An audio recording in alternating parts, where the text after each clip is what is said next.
जिसमें भक्तराज ध्रुव जी का चरित्र है। सच सुनीति के गर्भ से जन्म हुआ है।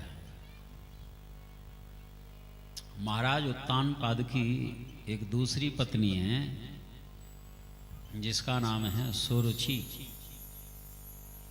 उसके पुत्र का नाम है उत्तम। उत्तम माने विशेष, तम माने अंधकार, अज्ञान, जिसके जीवन में भरा हुआ। लेकिन सुनीति के जो पुत्र हैं नाम ध्रुव है। सुष्ठुर नीत्र यस्य सा सुनीति, जिसकी सुंदर नीति होती है। धर्म पत्नी भी सुनीति, पुत्र भी ध्रुव होता है। ध्रुव माने जो शुभ संकल्प कर ले और उससे डिगे नहीं। हाँ, ध्रुव जी को 5 वर्ष की अवस्था में भगवान का साक्षात्कार हो जाता है। ये 5 वर्ष की अवस्था जो है बहुत बड़ी नहीं है। कितनी कम उम्र होती है, प्रभु का साक्षात्कार हो गया। कई लोग कहते हैं जी ये भजन ध्यान पूजा पाठ ये बचपन का थोड़ा ही है, ये तो बुढ़ापे की चीज है। बुढ़ापे में और तो कुछ होगा नहीं, बैठे बैठे बस माला जपते रहेंगे, खूब भजन करेंगे। अभी तो हमारे ऊपर बड़ी भारी जिम्मेवारियां हैं।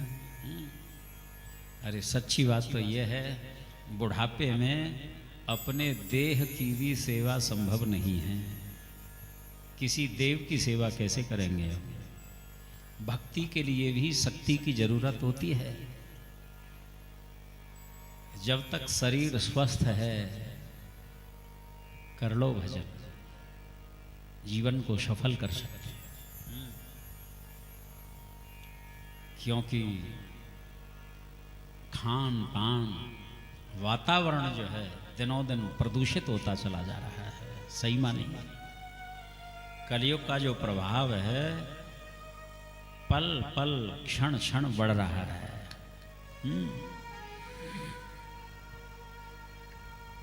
जो भगवत शरणागत होकर के जो अपना जीवन यापन कर रहे हैं वही इस कलयुग से बच पाते हैं। हाँ, नहीं तो कली का वो दुष्प्रभाव आने वाला है कि सच्ची बात शास्त्रों की सुनने को नहीं मिलेगी, सच्चे संत देखने को नहीं मिलेंगे। शास्त्र की चर्चा जो है बिल्कुल सुदुर्लभ हो जाएगी। कोई कहने वाला नहीं होगा, सुनने वाला नहीं होगा। मनुष्य की बुद्धि बिल्कुल पशुवत हो जाएगी, पशु बुद्धि। एक दिन ये पृथ्वी भी इतनी अपवित्र हो जाएगी, इतने दूषित कर्म होने लगेंगे कि ये छूने योग्य नहीं रहेगी पृथ्वी। वर्षे वर्षे क्रमात् जाता मंगलम ना विदृश्यते। मंगल कहीं दिखाई नहीं देगा, अमंगल ही अमंगल। श्री हरि, आज का खान पान भी देखो कितना विषैला हो गया है। शरीर में बड़ी बड़ी असाध्य बीमारियां सर्दी जुकाम की तरह लग जाती हैं। हाँ? उनका उपचार भी नहीं मिलता, सारे जीवन औषधियों का सेवन करते रहो। अब शरीर में यदि कोई रोग लग जाए, कोई परेशानी हो जाए,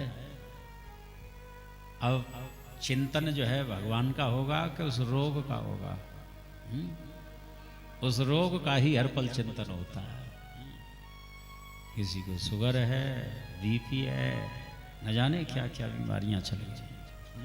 कभी हाई होता है, कभी लो होता है। उसी का संतुलन बनाने में लगे रहो। इसीलिए याव स्वस्थ कलेवरम, जब तक शरीर स्वस्थ है तभी तक काम बना लो सज्जनों।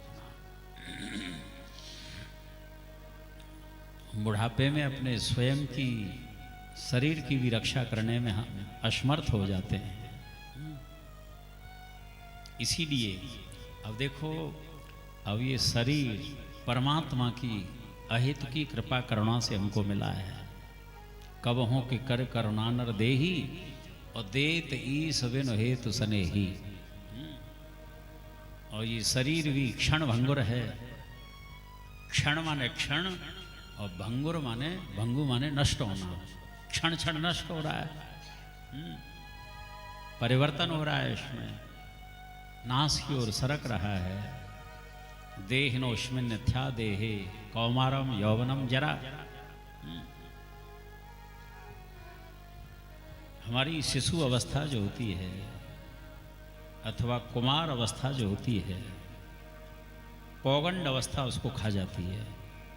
1 वर्ष से 5 वर्ष तक की जो उम्र होती है इसको कुमार अवस्था कहते हैं। 5 वर्ष से 10 वर्ष तक की जो आयु है पौगंड अवस्था कुमार अवस्था को बिल्कुल खा जाती है, भक्षण कर जाती है उसका। पौगंड अवस्था को किशोर अवस्था खा जाती है। 10 वर्ष से 15 वर्ष तक की जो आयु है वो किशोर अवस्था है। और 16वीं वर्ष जो है ये पूर्ण किशोर अथवा नव यौवन। उसके बाद युवानी आ जाती है। युवानी जो है उस पूर्ण किशोर अवस्था का भक्षण कर जाती है। धीरे धीरे जीवन का उत्तरार्ध आ जाता है, बुढ़ापे का असर होने लग जाता है। गार्हस्थ जीवन के बाद बुढ़ापा तो सब कुछ खत्म कर देता है।